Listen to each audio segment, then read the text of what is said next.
Good morning students, welcome to the business studies class. कल हमने पढ़ा था इफ़ेक्टिवनेस वर्सेस एफिशिएंसी कि दोनों में क्या डिफरेंस है, दोनों के अंदर क्या रिलेशनशिप है। आज हम बात करेंगे कैरेक्टरिस्टिक्स ऑफ मैनेजमेंट कि मैनेजमेंट के क्या क्या फीचर्स हैं। बेटे अगर मान लो किसी बच्चे को डेफिनेशन याद नहीं है, पेपर में भूल गया या कुछ है, तो आपने क्या करना है, जो भी किसी भी टॉपिक के जो कैरेक्टरिस्टिक्स होते हैं उन सभी कैरेक्टरिस्टिक्स की हेडिंग्स को मिक्स करो, उससे एक इस तरह से सेंटेंस बनाओ कि वो आपकी क्या बन जाए, डेफिनेशन। तो किसी भी टॉपिक के जो उस टॉपिक से रिलेटेड है जिसकी आप डेफिनेशन जो है आपको रिमाइंड नहीं है, तो आपने क्या करना है, उस टॉपिक के कैरेक्टरिस्टिक्स को मिलाकर आपने एक सेंटेंस तैयार करना है और वो सेंटेंस आपका क्या होगा, डेफिनेशन ऑफ द टॉपिक। ठीक है, तो वो उस टॉपिक की डेफिनेशन बन जाएगी। तो अब हम बात करते हैं characteristics of management. First characteristics क्या है, management is a goal oriented process. बेटे हम डे 1 से पढ़ रहे हैं कि मैनेजमेंट क्या है, गोल ओरिएंटेड प्रोसेस है। हमने डेफिनेशन के अंदर भी बार बार यही पढ़ा था, प्रोसेस, कि मैनेजमेंट क्या है, मैनेजमेंट इज़ अ प्रोसेस। ठीक है, तो मैनेजमेंट के अंदर क्या है, हम ये पढ़ते हैं कि हमने अपने गोल्स को अचीव करने के लिए क्या करना है। मतलब हम एक डे 1 से ही तैयारी करके चलते हैं, प्रॉपर प्लानिंग करते हैं, ऑर्गेनाइजिंग करते हैं, स्टाफिंग करते हैं, डायरेक्टिंग, कंट्रोलिंग, सब चीज़ें, सब स्टेप्स जो हैं हम फॉलो करते हैं सो दैट हम अपने ऑब्जेक्टिव्स को अचीव कर सकें। क्योंकि जो भी ऑर्गेनाइजेशन एग्जिस्टेंस के अंदर आती है उसका कोई ना कोई गोल होता है। बिना ऑब्जेक्टिव के, बिना गोल के कोई भी ऑर्गेनाइजेशन स्टार्ट नहीं होती।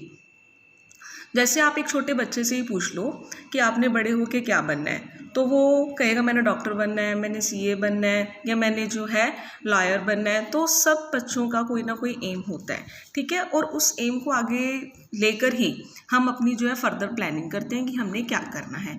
सेम उसी तरह से मैनेजमेंट के अंदर भी क्या है कि जो भी ऑर्गेनाइजेशन आती है एग्जिस्टेंस में, उसका भी क्या है, कोई ना कोई गोल होता है।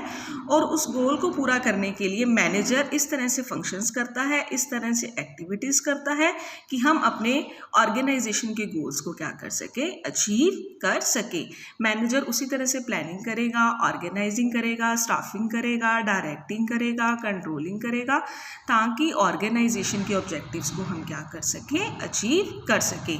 एक चीज़ और बेटे, ऑर्गेनाइजेशन के अंदर जो मतलब गोल्स होते हैं, इंडिविजुअल्स के गोल डिफरेंट होते हैं, ऑर्गेनाइजेशन के गोल डिफरेंट होते हैं।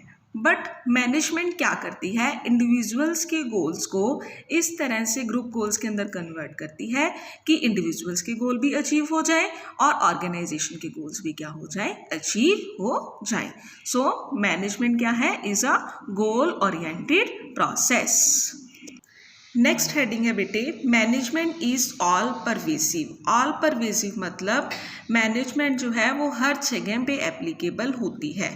ठीक है, so the activities involve in managing an enterprise are common to all organisation, whether economic है, सोशल है, पॉलिटिकल है। सो मैनेजमेंट जो है वो हर जगह पे एप्लीकेबल होती है। मान लो बेटे एक बिग ऑर्गेनाइजेशन है, एक स्मॉल ऑर्गेनाइजेशन है। मैनेजमेंट जो है बिग ऑर्गेनाइजेशन को भी चाहिए, मैनेजमेंट जो है वो स्मॉल ऑर्गेनाइजेशन को भी चाहिए। ये नहीं है कि बिग ऑर्गेनाइजेशन को मैनेजमेंट की ज़्यादा ज़रूरत होती है, स्मॉल को तो कोई ज़रूरत ही नहीं होती। नहीं, मैनेजमेंट जो है वो हर जगह पे एप्लीकेबल होती है। देखो बिग ऑर्गेनाइजेशन है, बिग ऑर्गेनाइजेशन के अंदर जो काम चल रहा है, मान लो प्रोडक्शन चल रही है, परचेजिंग चल रही है, सेल चल रही है, कोई भी काम चल रहा है, तो सबके लिए क्या ज़रूरत होती है, मैनेजमेंट की ज़रूरत होती है। अब बिग ऑर्गेनाइजेशन के अंदर डिफरेंट डिपार्टमेंट्स भी होते हैं, लाइक परचेज डिपार्टमेंट है, सेल्स डिपार्टमेंट है, एक्सपेंस डिपार्टमेंट है, कैश डिपार्टमेंट है। ईच एंड एवरी ऑर्गेनाइजेशन के अंदर जो है, एवरी डिपार्टमेंट के अंदर जो क्या है, मैनेजमेंट की ज़रूरत होती है।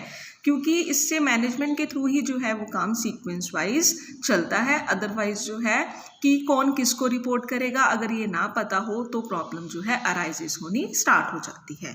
तो उसी तरह से मैनेजमेंट स्मॉल ऑर्गेनाइजेशन के अंदर भी ज़रूरी होती है, चाहे वो मैन्युफैक्चरिंग सेक्टर है, चाहे वो सर्विस सेक्टर है। ईच एंड एवरी ऑर्गेनाइजेशन के अंदर मैनेजमेंट की ज़रूरत होती है। A petrol pump needs to be managed as much as a hospital और अ स्कूल। तो देखो बेटे, पेट्रोल पंप को भी उतनी ही मैनेजमेंट की ज़रूरत है जितनी कि एक हॉस्पिटल को या एक स्कूल को। So what managers do in India, the USA, Germany और जापान इज़ द सेम। सभी के अंदर क्या है, मैनेजमेंट होती है, चाहे वो इंडिया के मैनेजर हैं, चाहे वो यूएसए के, चाहे जर्मनी के, चाहे जापान के, बट उनका मैनेज करने का वे क्या हो सकता है, different. So this difference is due to the differences in culture, tradition और हिस्ट्री। और ये डिफरेंस किस वजह से होगा, उनके कल्चर की वजह से, ट्रेडिशन की वजह से, हिस्ट्री की वजह से। तो ये बेटे आज हमने 2 कैरेक्टरिस्टिक्स जो है मैनेजमेंट के डिस्कस किए हैं।